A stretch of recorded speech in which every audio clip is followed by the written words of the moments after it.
أعوذ بالله من الشيطان الرجيم.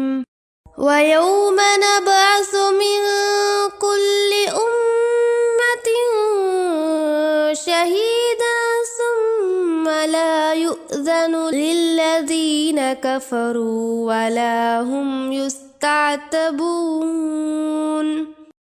وإذا رأى الذين ظلموا العذاب فلا يخفف عنهم ولا هم ينظرون.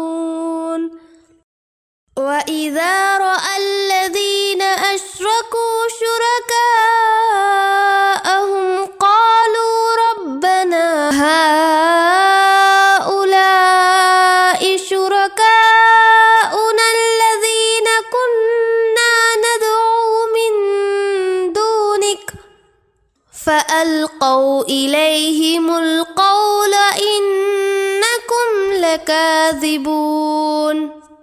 وألقوا إلى الله يومئذ السلم وضل عنهم ما كانوا يفترون. الذين كفروا وصدوا